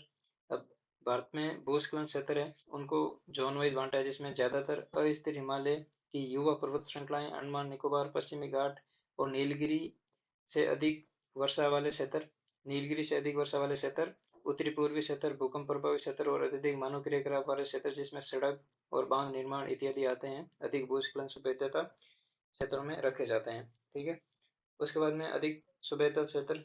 अधिक भूस्खलन सुभेद्यता क्षेत्रों में अत्यधिक सुभेद्यता क्षेत्रों से मिलती जुलती परिस्थितियां हैं, दोनों में अंतर है भूस्खलन को नियंत्रण करने वाले कारकों के संयोजन, गहनता और बारंबारता का। कहने का मतलब इन दोनों रीजन में सिर्फ फर्क इतना है कि यहाँ पे संयोजन, कहने का मतलब इंटेंसिटी क्या रहती है, उसके बाद में गहनता। संयोजन का मतलब है कि भूस्खलन कितने टाइम बाद में आता है, और इनकी आने की इंटेंसिटी क्या रहती है और फ्रीक्वेंसी क्या रहती है। हिमालय क्षेत्रों के सारे राज्य उत्तरी पूर्वी भाग असम को छोड़कर इस क्षेत्र में शामिल किए जाते हैं। मध्य और कम सुभेद्यता वाला क्षेत्र, पार हिमालय के कम वृष्टि वाले क्षेत्र, लद्दाख और हिमाचल प्रदेश की स्पीति अरावली की पहाड़ियों के कम वर्षा वाले क्षेत्र, पश्चिमी और पूर्वी घाट व दक्कन पठार के वृष्टि चयन क्षेत्र इस इलाके में आते हैं, जहाँ कभी कभी भूस्खलन होता है। कभी कभी भूस्खलन क्यों होता है? क्योंकि यहाँ पे एक तो रेनफॉल की इंटेंसिटी हाई नहीं होती है, रेनफॉल ज़्यादा नहीं होता है, तो यहाँ पे अपरदन भी नहीं होता, अपरदन नहीं होता है, तो जो जियोग्राफिक और फिजियोग्राफी और जियोमॉर्फोलॉजी होती है किसी भी रीजन की, वो ज़्यादा डिस्टर्ब नहीं होती। इसके अलावा झारखंड, उड़ीसा, छत्तीसगढ़, मध्य प्रदेश, महाराष्ट्र, आंध्र प्रदेश, कर्नाटक, तमिलनाडु, गोवा और केरला के खदानों और भूमि धंसने से भूस्खलन होता रहता है। ठीक है, तो अन्य कारण क्या है कि जो माइनिंग वाला रीजन है और भूमि का सबमर्जेंस होता हो जाता है, उसकी वजह से भूस्खलन आता है, लैंडस्लाइड आते हैं। अन्य क्षेत्र कौन से हैं? भारत के अन्य क्षेत्र विशेषकर राजस्थान, हरियाणा, उत्तर प्रदेश, बिहार, पश्चिमी बंगाल, दार्जिलिंग जिले को छोड़कर, असम, कार्बी एंग्लों को छोड़कर दक्षिणी प्रांतों के तटीय क्षेत्र, क्योंकि यह स्टेबल लैंड फॉर्म है। यहाँ पे राजस्थान, हरियाणा एकदम समतल मैदानी क्षेत्र है। ठीक है, पश्चिमी और पूर्वी अरावली को छोड़ दें तो। ठीक है, अब परिणाम क्या है कि सड़क मार्ग अवरोधक हो जाता है, रेल पटरियां टूट जाती है, जलवाहिकाओं में चट्टानें गिरने से रुकावटें पैदा होती है, गंभीर परिणाम हो सकते हैं, और नदी रास्ता बदल लेती है, और बाढ़ आ जाती है, जान माल का नुकसान हो जाता है। ठीक है, ये बेसिक बातें हैं। उसके बाद निवारण क्या है कि भूस्खलन से निपटने के अलग अलग क्षेत्रों में अलग अलग उपाय होने चाहिए। ठीक है, जहाँ पे अधिक भूस्खलन हो रहा है वहाँ पे सड़क और बांध बनाने जैसे निर्माण कार्य, विकास कार्य प्रतिबंध होना चाहिए, और इस क्षेत्रों में कृषि नदी घाटी और कम ढलान वाले क्षेत्रों तक सीमित होनी चाहिए। जो एग्रीकल्चर है वो नदी घाटी और कम ढलान वाले क्षेत्र तक ही सीमित होनी चाहिए। बड़ी विकास परियोजनाओं पर नियंत्रण होना चाहिए। ठीक है, सकारात्मक कार्य अपराध स्तर पर वनीकरण करना, पेड़ पौधे लगाना, और जलवायु को कम करने के लिए बांध का निर्माण करना, छोटे छोटे जो चेक डैम होते हैं उनका डेवलपमेंट करना। ठीक है, और यह स्थानांतरित कृषि वाले उत्तरी पूर्वी क्षेत्रों में सीढ़ी नुमा खेत बनाकर कृषि की जानी चाहिए। ठीक है, स्टेप फार्मिंग बोलते हैं जिसको, वो उनको प्रमोट किया जाना चाहिए। अब नेक्स्ट है हमारा आपदा प्रबंधन। ठीक है, डिजास्टर मैनेजमेंट क्या है उसको देख लेते हैं। ठीक है, जल्दी इसको डिस्कस करते हैं। भूकंप, सुनामी, ज्वालामुखी की तुलना में चक्रवात के आने के समय और स्थान की भविष्यवाणी संभव है। अब भूकंप, सुनामी और ज्वालामुखी किस टाइम आएगी ये पता नहीं है, लेकिन चक्रवात किस टाइम आएगा ये हमें पता है। ठीक है, तो इसके अतिरिक्त आधुनिक तकनीकी का इस्तेमाल करके चक्रवात की गहनता, दिशा, परिमाण आदि को मॉनिटर करके इस पे होने वाले नुकसान को कम किया जा सकता है। ठीक है, इससे होने वाले नुकसान को कम करने के लिए चक्रवात शेल्टर, तटबंध, डाइक, जलाशय निर्माण तथा वायु वेग को कम करने के लिए वनीकरण जैसे कदम उठाए जा सकते हैं। अब चक्रवात के इम्पैक्ट को कम करने के लिए, वायु वेग को कम करने के लिए क्या क्या करना चाहिए? एक तो वनीकरण, पेड़ पौधे लगाने चाहिए। ठीक है, जलाशयों का निर्माण करना चाहिए। अब जो कोस्टल बेल्ट है वहाँ पे पास में जलाशय बना देंगे तो यहाँ पे क्या होगा, जो एनर्जी जो जल होगा वो इस जलाशय में जमा हो जाएगा, इसकी वजह से आगे मूव नहीं कर पाएगा। डाइक, डाइक का मतलब है कि अवरोधक बनाना है। ठीक है, जैसे डाइक एक ज्वालामुखी से संबंधित लैंडफॉर्म है। आगे हम जो फंडामेंटल ऑफ फिजिकल जियोग्राफी में जो अपरदन और निक्षेपण से संबंधित टॉपिक पढ़ेंगे उस समय हम ज्वालामुखीता पढ़ेंगे, उस समय हम इनको एक लैंडफॉर्म के रूप में डिस्कस करेंगे। ठीक है, तो ये कोई लैंड जो कोस्टल एरिया है वहाँ पर डाइक टाइप की स्थलाकृति कैसी है कि यहाँ पर कुछ इस टाइप के अवरोधक बना देना। ठीक है, तो उनकी वजह से जो हिटिंग हो जाएगी चक्रवातों की, ठीक है, तो वो आगे अगले वाले रीजन को कम इम्पैक्ट करेंगे। नेक्स्ट है तटबंध बना देना, चक्रवात शेल्टर बनाना। चक्रवात शेल्टर करने के बाद जो कोस्टल एरिया में जो लोग रह रहे हैं उनको विस्थापित करके दूसरे रीजन में ले जाना। फिर भी भारत, बांग्लादेश, म्यांमार इत्यादि क्षेत्रों में, तटीय क्षेत्रों में रहने वाली जनसंख्या की सुभेद्यता अधिक है, और इसलिए यहाँ जान माल का नुकसान बढ़ा रहता है। अब यहाँ पे कोस्टल बेल्ट में पॉपुलेशन ज़्यादा रहती है तो वल्नरेबिलिटी भी ज़्यादा है। ठीक है, और जान माल का नुकसान भी ज़्यादा होता है।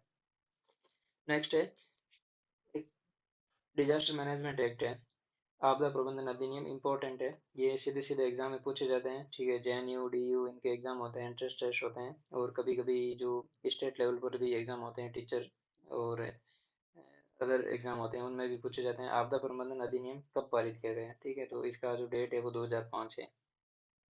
इसका क्या है कि इस अधिनियम में आपदा को किसी क्षेत्र में घटित एक महाविपत्ति, दुर्घटना, संकट या गंभीर घटना के रूप में परिभाषित किया गया है, जो प्राकृतिक या मानवकृत कारणों या दुर्घटना या लापरवाही के परिणाम हो, और जिससे बड़े स्तर पर जान माल की क्षति या मानव पीड़ा, पर्यावरण की हानि, विनाश हो, जिसकी प्रकृति या परिमाण प्रभावित रहने वाले मानव समुदाय की सहन करने की क्षमता से परे हो, तो ऐसी कोई इवेंट आती है तो उसको हम प्राकृतिक आपदा कहते हैं। ठीक है, तो आपको सिर्फ इतना याद रखना, आपदा प्रबंधन अधिनियम कब पारित किया गया था? 2005 में। क्यों किया गया था? क्योंकि 2004 में, दिसंबर 2004 में सुनामी आई थी। ठीक है, तो सुनामी के बाद में इंडियन गवर्नमेंट ने ये स्टेप लिया, और जो नेशनल डिजास्टर मैनेजमेंट अथॉरिटी है, ठीक है, उसके अंडर में जो एनडीआरएफ है, एनडीआरएफ, ठीक है, नेशनल डिजास्टर रेस्क्यू फोर्स है, और स्टेट डिजास्टर रेस्क्यू फोर्स है, ये दो बटालियन का गठन किया गया था। किसी भी रीजन में चाहे वो बाढ़, भूकंप या इनसे प्रभावित क्षेत्र हो, वहाँ पर ये टीम कार्य करती है, वहाँ पर रेस्क्यू ऑपरेशन चलाती है। ठीक है, तो एनडीआरएफ और एसडीआरएफ का गठन भी इस एक्ट के तहत में हुआ है। और ये एक्ट कौन सी मिनिस्ट्री के अंदर में आता है, तो आपको याद रखना होम मिनिस्ट्री के अंदर में आता है। ठीक है, होम मिनिस्ट्री के अंदर में आता है, याद रखना, इंपॉर्टेंट लाइन है। ठीक है, ये तीन चार चीजें इंपॉर्टेंट है। एक तो इसका ईयर याद रखना, और ये किस कारण से हुआ, 2004 में जो सुनामी आई थी। ठीक है, दिसंबर 2004 में हिंद महासागर में जो सुनामी आई थी, उसके पॉइंट ऑफ व्यू से ये डिजास्टर मैनेजमेंट एक्ट लाया गया। और उसके बाद में ये नेशनल डिजास्टर मैनेजमेंट अथॉरिटी का गठन किया गया, और उसके अंडर में एसडीआरएफ और स्टेट डिजास्टर मैनेजमेंट अथॉरिटी है, स्टेट डिजास्टर मैनेजमेंट अथॉरिटी, उसके अंडर में एसडीआरएफ का गठन किया गया। ठीक है, तो ये स्टेट लेवल पर है ये, और ये नेशनल लेवल पर है। ठीक है, जैसे अभी तुर्की में भूकंप आया था, तो वहाँ पे एनडीआरएफ की एक टीम गई थी। ठीक है, और अलग जो रेस्क्यू ऑपरेशन है बटालियन है, वो भी गई थी। ठीक है, तो एनडीआरएफ का ये काम है कि नेशनल और इंटरनेशनल लेवल पर जो भी डिजास्टर होता है उनमें रेस्क्यू ऑपरेशन करना। नेक्स्ट है निष्कर्ष है, कि निष्कर्ष एक बार अच्छे से पढ़ लेते हैं। यहाँ पे कुछ इंपॉर्टेंट बातें दे रखी है कि ऊपर लिखित विवरण से ये निष्कर्ष निकलता है कि आपदाएं प्राकृतिक या मानव कृत दोनों प्रकार की हो सकती है, परंतु हर संकट परंतु हर संकट आपदा भी नहीं है। ठीक है, कहने को हर संकट है जो आपदा भी नहीं है। ठीक है, हमने वल्नरेबिलिटी पढ़ा था, उस समय पढ़ा था कि कोई भी रीजन है, वहाँ पे पॉपुलेशन ज़्यादा है, और छोटी सी भी आपदा आती है तो उस वाले रीजन में ज़्यादा पॉपुलेशन को इम्पेक्ट करती है, तो यहाँ पे वल्नरेबिलिटी ज़्यादा रहती है। दूसरी तरफ एक रीजन है जहाँ पर पॉपुलेशन रहती है, लेकिन वहाँ पे पॉपुलेशन कम इम्पेक्ट होती है उस नेचुरल डिजास्टर से, तो वहाँ पे वल्नरेबिलिटी थोड़ी कम रहती है। ठीक है, तो परंतु हर संकट आपदा भी नहीं होता। आपदाओं और विशेषकर प्राकृतिक आपदाओं पर नियंत्रण मुश्किल है, इसका बेहतर उपाय इसके निवारण की तैयारी करना है। ठीक है, निवारण की तैयारी करने का मतलब है कि प्राकृतिक आपदा घटित हो गई, ठीक है, और उसके बाद में हम क्या एक्शन ले रहे हैं। ठीक है, पहले तो हमें पता नहीं था कि प्राकृतिक आपदा कब आएगी, लेकिन आने के बाद में जो भी मेजर्स हैं हमारे, वो डिसाइड करेंगे कि प्राकृतिक आपदा कितनी इंटेंस थी। ठीक है, आपदा निवारण के तीन आपदा निवारण और प्रबंध के तीन अवस्थाएं हैं। ठीक है, तीन स्टेज। आपदा से पहले क्या है कि आपदा के बारे में आंकड़े और सूचना एकत्रित करना, आपदा संभावित क्षेत्र का मानचित्र तैयार करना, लोगों को इसके बारे में जानकारी देना। इसके अलावा संभावित क्षेत्रों में आपदा योजना बनाना, तैयारियां रखना, बचाव और उपाय करना। ठीक है, फॉर एग्जाम्पल हिमालय क्षेत्र में कौन कौन सी प्राकृतिक आपदाएं आ सकती है। पहली आ सकती है भूकंप, आ सकता है वहाँ पे भूस्खलन लैंडस्लाइड आ सकता है, वहाँ पे जो लेक्स है, ठीक है, वो आउटबर्स्ट हो सकती है, क्लाउड लेक आउटबर्स्ट हो सकती है वहाँ पे हैवी रेनफॉल की वजह से। ठीक है, और उसके बाद में हिमपात वगैरह टाइप की घटनाएं हो सकती है, तो वहाँ पर इस विभिन्न आपदाओं से संबंधित मैप तैयार करना, और वहाँ पे जो लोकल कम्युनिटी रह रही है उनको इनके बारे में अवगत करवाना कि ज़्यादा बारिश हो उस टाइम आपको पहाड़ी के ढलानों पर नहीं जाना है। ठीक है, और भूकंप आ जाए तो आपको क्या क्या करना है। ठीक है, तो उससे पहले आपको कैसे इंफ्रास्ट्रक्चर डेवलप करना है। ठीक है, कौन कौन से जो मेजर जो पैरामीटर है उनको फॉलो करना है कोई भी घर बनाते समय या कोई डेवलपमेंट प्रोजेक्ट बनाते टाइम। नेक्स्ट है आपदा के समय युद्ध स्तर पर बचाव व राहत कार्य, जैसे आपदाग्रस्त क्षेत्रों से लोगों को निकालना, आश्रय स्थल निर्माण करना, राहत कैंप, जल भोजन और दवाई, ये बेसिक चीजें हैं जो आपदा के टाइम में आती है। आपदा के पश्चात क्या करना, प्रभावित क्षेत्रों का बचाव और पुनर्वास करना, जो प्रभावित लोग हैं, सॉरी, प्रभावित लोगों का बचाव। ठीक है, जो लोग इम्पेक्ट हुए हैं किसी प्राकृतिक आपदा से, नेचुरल डिजास्टर से, उनका बचाव करना और उनको पुनर्वास करना, किसी दूसरे जगह जगह ले जाकर उनका रिलोकेट करना, उनको पुनर्वास करना, एक टेम्परेरी घर बनाना। भविष्य में आपदाओं से निपटने के लिए क्षमता निर्माण पर ध्यान देना। कहने को कोई भी रीजन है, फॉर एग्जाम्पल ये रीजन है, ये भूकंप से प्रभावित हो गया है। ठीक है, हम तुर्की का एग्जांपल लेते हैं। अभी तुर्की में भूकंप आया तो वहाँ पर जो किसी निश्चित भौगोलिक रीजन में जो जान माल के नुकसान हुआ, इंफ्रास्ट्रक्चर है, घर है, ठीक है, ये सारी चीज़ें अस्त व्यस्त हुई। ठीक है, तो यहाँ पर अब क्या करेंगे वो लोग कि यहाँ पे इस रीजन को वापस डेवलप करेंगे। अब ऐसा तो है नहीं कि हथात भूकंप आ जाए वापस, ठीक है, ऐसा पॉसिबल नहीं है कि एक बार एनर्जी रिलीज होने के बाद में वहाँ पर एनर्जी टेंशन क्रिएट होने में टाइम लगता है। ठीक है, काफ़ी कभी कभी हजारों साल लग जाते हैं। तो इस वाले रीजन में वापस ह्यूमन सेटलमेंट डेवलप करना, ठीक है, इंफ्रास्ट्रक्चर डेवलप करना, ये सारी चीज़ें यहाँ पे होती रहेगी। उसके बाद में क्षमता निर्माण का मतलब है कि वापस कैपेसिटी डेवलप करना वहाँ पे उस रीजन को ह्यूमन सेटलमेंट के, ह्यूमन प्रोडक्टिविटी के पॉइंट ऑफ व्यू से। नेक्स्ट है भारत जैसे देश जहाँ 2/3 क्षेत्र और जनसंख्या आपदा सुपेदे हैं, इन उपायों का विशेष महत्व है। आपदा प्रबंधन अधिनियम 2005 और राष्ट्रीय आपदा प्रबंधन संस्थान नेशनल डिजास्टर मैनेजमेंट इंस्टीट्यूट की स्थापना इस दिशा में भारत सरकार द्वारा उठाए गए सकारात्मक कदम है। ठीक है, तो भारत ने ये कदम उठाए हैं। एक तो आपदा प्रबंधन अधिनियम आया 2005 में, और आपदा प्रबंधन अधिनियम के अंदर ही राष्ट्रीय आपदा प्रबंधन संस्थान की स्थापना की गई थी। तो आपको एग्जाम में ऐसे क्वेश्चन पूछे जाएंगे, राष्ट्रीय आपदा प्रबंधन संस्थान की स्थापना किसके अंतर्गत हुई। ठीक है, तो आपको एक ऑप्शन में याकोमा रणनीति दे देंगे, दूसरे ऑप्शन में आपदा प्रबंधन अधिनियम दे देंगे, ठीक है, तीसरे ऑप्शन में कोई ऐसी योजना चलाई होगी गवर्नमेंट ने उसको दे देंगे, और चौथा देंगे इनमें से कोई नहीं। ठीक है, तो आपको ये चीज याद होनी चाहिए कि आपदा राष्ट्रीय आपदा प्रबंधन संस्थान की स्थापना आपदा प्रबंधन अधिनियम 2005 में की गई थी। ठीक है, तो ये था हमारा एनसीईआरटी का लास्ट टॉपिक, 11th क्लास के एनसीईआरटी का भारत का भौतिक पर्यावरण। तो उसको हमने कंप्लीट डिस्कस कर लिया है, और नेक्स्ट आने वाली बुक के बारे में, कौन सी बुक के बारे में डिस्कस करेंगे, ये आपको इन्फॉर्म कर दिया जाएगा। तो आप इस चैप्टर को डिस्कस करिए, और यूट्यूब चैनल को जरूर ज्वाइन कीजिए, और जो प्ले लिस्ट है एनसीईआरटी की भारत का भौतिक पर्यावरण, उसको आप एक बार जरूर गो थ्रू कीजिए, और जो भी सेशन है उनको कंप्लीट कीजिए, और एनसीईआरटी को अच्छे से डिस्कस देखिए। चलिए, थैंक यू।